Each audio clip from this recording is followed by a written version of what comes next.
All right, get ready, because we're diving deep into Nigerian politics today. Sounds exciting. It is. It is. Specifically, we're looking at the events that led up to Mohammadu Buhari's presidency in 2015. Ah, fascinating period. Yeah. And you know what makes this deep dive even more interesting? We have these excerpts that y'all sent in from Court and Politics by Umar Ardo. Oh, that's a great book. It really reads like a political thriller. It does. It does. Like, I was on the edge of my seat sometimes reading this. Well, and what makes it so compelling is that Ardo himself, the author, he's not just some historian, right? The guy's got a PhD. He's written extensively about Nigerian history. But here's the thing. Yeah. He was actually involved in the very events that he describes in the book. Oh, wow. So it's like we're getting this, backstage pass to how Nigerian politics actually works. That's pretty cool. So, okay, let's set the scene here. Okay. We're talking 2011 election. Buhari, he loses and then makes this very public vow that he won't contest the results or run for office ever again. But here's the thing. A lot of people believe that election was rigged. Yeah, there were a lot of questions surrounding that election. Oh, yeah, big time. So tensions are super high, right? Ah, And that's where Umar Ardo enters the picture. okay. Now, here's something interesting. He wasn't this diehard Buhari supporter from way back. Right, right. At this point, he's focused on his own political ambitions within the PDP. So he wanted to be governor. Yeah, he was hoping to get a gubernatorial ticket. Interesting. But things take a turn when he gets denied that ticket. Ah, so he's kind of looking for what to do next. Exactly, and he sees this opportunity, right? Right. Amidst all the chaos of the election. Smart. Yeah, plus he's worried about Boko Haram, the insurgency that's escalating at the time. I mean, this is a serious national security threat. Absolutely. And it's getting worse. Yeah, and he thinks that Nigeria needs a change in leadership. Mm. So here's where it gets kind of crazy. He decides to approach Buhari. Wow. Okay. Hmm. But not as a, longtime ally. No, not at all. He comes in He comes in as a strategist with a plan. I can help you get this done. Exactly, yeah. And it wasn't just about shared political ideals. It was about seizing this moment, making the most of the situation. He's opportunistic. Oh, absolutely. And he offers Buhari not only financial backing, but also his expertise in election monitoring. Oh. And get this, strategic advice. So he's bringing a lot to the table. Oh, yeah, he's not messing around. And one of his strategies, it was so ahead of its time. Really? What was it? He wanted to use biometric data analysis to challenge those election results. Oh, hold on. This is 2011, right? Yeah. The first time Nigeria ever used biometric voter registration? Exactly. That's incredibly forward-thinking. Oh, yeah. You got to think, he saw the potential of this data to expose, the ghosts in the system, the fake voters, multiple votes, all of it. So he was talking about bringing a whole new level of transparency to the election. Exactly, yeah. But Buhari, he wasn't easily convinced. He had this deep distrust of the judiciary. Oh, yeah. He felt they could be influenced, pressured. Totally, and he didn't want to get his hopes up again. Understandable. He'd been let down before. Yeah. But Ardo is persistent. He really believes in this. Oh, absolutely. He keeps arguing hey, this biometric data, this is a game changer. This case is unique. Makes sense. And to show how serious he is, he goes and puts together a team of biometric experts. Oh, wow. Where did he find them? All the way from Denmark? Seriously. Yep. And he keeps their identities super secret. I bet. Talk about going the extra mile, right? Yeah, he's not playing around. I mean, just imagine the political firestorm if word got out. Oh, yeah, it would have been huge. Totally. Yeah. But that's Ardo. Thinking strategically, always anticipating the challenges. That's all right. But of course, no plan is perfect, right? Right. And they run into some serious roadblocks, mainly from INS, the Independent National Electoral Commission, and of course, the ruling PDP. Makes sense they wouldn't make this easy. Oh, no, not at all. INES was insisting that all the election materials, the ballot papers, everything, they were all scattered across different states. Oh, so they made it really difficult to do the forensic analysis. Oh, incredibly difficult. I mean, it was a logistical nightmare. So it was almost like they were deliberately trying to obstruct the process. Oh, it definitely raised some eyebrows. Why are you making this so difficult? Yeah, it almost makes you wonder if they were trying to hide something. Right. And then you have Jonathan and the PDP lawyers. Oh, here we go. They pulled out every legal trick in the book. To delay and obstruct. Classic tactics. Oh, absolutely. Just trying to run out the clock, protect the incumbent. Makes sense, I guess. Yeah, totally. But then something happened that nobody saw coming. What was that? They removed Justice Salami. No way. Yeah, the head of the Presidential Election Tribunal. Oh, wow. But why? Well, this is where it gets really interesting. Okay. This removal, a lot of people saw it as politically motivated because Justice Salami, he had this reputation, right? Yeah, he was seen as impartial, fair. Exactly. And there was this fear that he might rule against Jonathan. Oh, I see. So they had to get him out of there. Yeah. And even within Buhari's own party, the CPC, Yeah. there was a lot of division about whether they should even continue with the case. Because now they're like, what's the point? Exactly. Yeah. And Ardo, ever the strategist, he urges them to withdraw. Interesting. He thinks a politically motivated loss is better than an actual defeat in court. So he's thinking about the long game. Oh, yeah, absolutely. He wants to preserve Buhari's image, his public support for the future. So even in this defeat, he's already planning for what's next. Exactly. Wow, he's a really strategic thinker. Yeah. But wait, so if they withdrew the case, did it just end there? Well, not exactly. This is where it gets even more interesting. It's not just about this legal battle. It's about setting the stage for something much bigger. There's a major plot twist coming. Okay, you've got me hooked. I'm ready for the next part of this story. You see, Salami's removal, it didn't just affect the case, it had this ripple effect on the whole political scene. Okay. It really damaged the relationship between Jonathan's PDP and Tinubu's ACN. Ah, right.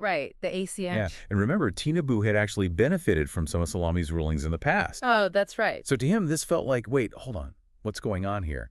This is a betrayal. Wow, so we're not just talking legal strategy anymore. It's personal now, right? Shifting alliances, all because of this one removal. Absolutely. It's like a political soap opera. It really is. And Ardo, he's a sharp guy. Yeah. He picked up on this shift, like, immediately. Oh, I bet. He saw an opportunity to completely flip the game. Wow. So after the Supreme Court uphold the election results, he goes to Buhari with this bold idea. What's that? A merger. A merger. Between the CPC and the ACM. Oh, okay. And get this, he proposes Tinubu as the vice presidential candidate. Whoa, hold on. So he goes from fighting the election results to, like, basically creating a whole new political force. He's a master strategist. That's incredible. Ardo understood that this merger, it could really capitalize on the tension, the bad blood between Tinubu and Jonathan Tinubu. He's ambitious. Oh, yeah. He wants national power. For sure. So Ardo figures he'd be drawn to this idea. So it's a win-win for both Buhari and Tinubu. Absolutely. And it kind of marks a shift for Ardo, right? Yeah. He's not so much directly involved anymore. It's more behind the scenes, the strategy. Yeah, he steps back a little, but he doesn't just disappear. Yep. He gives Buhari this, like, blueprint document. A blueprint. Outlining the merger, the entire campaign strategy for 2015. So this guy's thinking way ahead. Oh, yeah. He's got it all planned out. And he's using his political connections, too, to make sure things move along. Oh, like who? Remember Bamaga Tukur, Yeah, I think so. the guy who became PDP chairman? Right. Ardo had ties with him.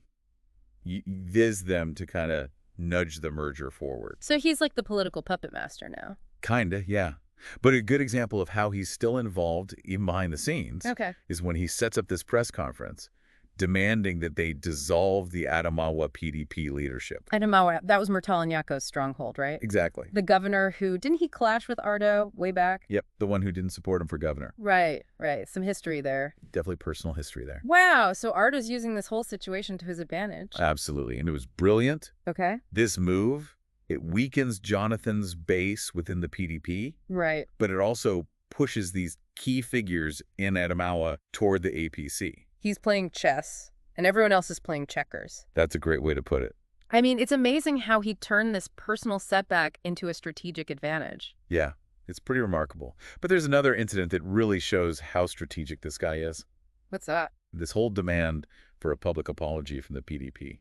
Oh, right. When the PDP's spokesperson made those accusations against Buhari, linking him to Boko Haram. Exactly. That was just low. It was a dangerous move, too. Yeah. And Ardo, he saw that instantly. I bet. Recognized it as an opportunity to completely turn the tables. Wow. So he tells Buhari to publicly demand a retraction and apology. Smart. He even drafts the statement for him. Wow. Seriously. And, of course, the media goes crazy. Oh, yeah. That put the PDP on the defensive big time. Huge pressure. It got so intense that even Jonathan himself had to apologize directly to Buhari. No way. Yeah, exonerating him from those accusations. It was a major win for Buhari. And just terrible for the PDP, like PR Not nightmare. totally. But Ardo, time and time again, he takes these potentially damaging situations Yeah. and finds ways to boost Buhari's image. This guy is like playing 4D chess. Yeah, he's always steps ahead. By 2013, after all this maneuvering, the APC was officially registered, Okay. setting the stage for 2015. So all the pieces were in place. But did Ardo stay involved? He stepped back from, like, the day-to-day. Okay. But he was definitely watching everything closely. I bet. He was so confident the APC would win. Really? Oh, yeah. He even published an excerpt from his blueprint document a few days before the election. Wow. It was called 2015 Presidential Election: How and Why PDP Will Lose. He was that confident. He was that confident. And you know what? What? His analysis was spot on. Wow. The APC wins.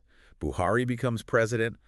Ardo, he's solidified his reputation as a political mastermind. This whole thing, it's like a political thriller, honestly. It really is, with all the twists and turns and like backroom deals, unexpected alliances. And it just shows that even if you're not in an official position of power, Yeah, you can still have a huge impact. you really can. Especially when you understand how the system works. Ardo is a perfect example of that. Yeah. But it also makes you wonder, what if he hadn't stepped in? Right. Would things have been different? It's a good question. I mean, this deep dive, it really shows how everything's connected in politics, right? It really does. Like personal ambition, strategic alliances, even things that seem totally unrelated. Yeah, it's like a chain reaction. And they all come together to shape the political landscape. Absolutely. Yeah. And let's not forget about technology. Oh, yeah, the biometric. That was groundbreaking in 2011. It was. And it makes you think, this is still so relevant today. Oh, absolutely. We're dealing with data security, access, transparency. Yeah, even more so now. It's more important than ever, especially when it comes to elections. Right, right. And this story, it reminds us that technology, it can be a powerful force for change. Yeah, but it's tricky too. Definitely has its challenges. So what can we learn from all of this? I think, first of all, anyone, even if they're not in some big official position, they can have a real impact. If they understand the system. Yeah, and if they're willing to, like, jump in and get involved. Like Ardo did. Yeah. But also, we see how important strategic thinking is, right? Oh, for sure. Being adaptable, turning setbacks into opportunities. He was the master of that. And maybe most importantly, this idea that political change, it's rarely straightforward. Right. It's this whole messy mix of events, unexpected alliances, calculated risks. Totally. But it all leads to some kind of transformation. Exactly. It's like a puzzle, you know? Yeah. Every piece matters. So this deep dive, it's given us a peek behind the curtain of Nigerian politics. It has. How power shifts, how strategies are made, how individuals can shape history. Absolutely. Hold on. And it leaves us with a big question. What's that? Knowing all of this, how do you view Buhari's presidency? Was it a win for change? Or did it just continue the same power dynamics Ardo was trying to change in the first place? That's for everyone listening to decide. Exactly. But you have a deeper understanding now, right? Yes, You've exactly. seen how individual actions, decisions, even accidents can create a tipping point. It's a good reminder that history is always being made. It is. And each of us, we can play a part in shaping it. Exactly. Maybe this deep dive will inspire you to dig deeper, uncover some hidden stories of your own. Yeah, explore how these events shape our world. And who knows, maybe you'll play a role in shaping the future, too. Makes you wonder, you know, if Ardo hadn't gotten involved, would things have turned out differently? Oh, yeah, for sure. It's hard to say what would happen. It is, but even beyond this specific story, this whole deep dive really shows you how connected everything is in politics. It does. I mean, you have personal ambition, strategic alliances, even random events that seem totally unrelated. Yeah, it's crazy how it all comes together. It really is. And then you add in things like technology. Remember Ardo's idea about the biometric data? Oh, yeah, back in 2011, that was revolutionary. It was, and it makes you think we're still grappling with these issues today. Absolutely. Data security, access, transparency. Huge issues, especially when it comes to elections. Yeah, no doubt about it. So this story, it reminds us that technology can be this powerful tool. For sure. But it's not always easy. It's got its challenges, that's for sure. So what have we learned from all this? I think the biggest takeaway is that anyone, even if you're not in some official position, you could still have an impact. Yeah, if you're willing to step up and, like, make a difference. Exactly, like Ardo did. But also, it shows the importance of strategy, right? Oh, yeah, he was all about strategy. Being able to adapt, turn a setback into an opportunity. He was a master at that. And maybe the most important lesson is this. Political change, it rarely happens in a neat, straightforward way. Right, it's always messy. It's all these interconnected events, alliances that you don't expect, risks that you got to take. It's a wild ride. It is, but it all leads to some kind of transformation. Yeah, it's like putting together a giant puzzle, right? Exactly. Every piece matters. So I think what's great about this deep dive is that it's given everyone this inside look at Nigerian politics. It has. You know, how power shifts, how strategies are formed, how people can actually influence history. Absolutely. And it all comes down to this big question. Okay, what's the question? Knowing everything we know now, how do you view Buhari's presidency? Was it truly a victory for those who wanted change?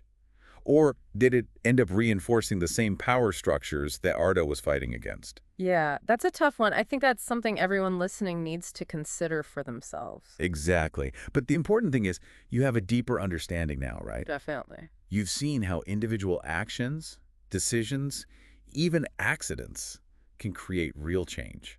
It's pretty amazing when you think about it. It is, and it shows that history is constantly being written. Yeah, and we can all play a role in shaping it. Absolutely. And who knows, maybe this deep dive will inspire someone out there to uncover more hidden stories. That would be awesome. To explore these events, see how they impact our world. Yeah, and maybe even play a part in creating the future.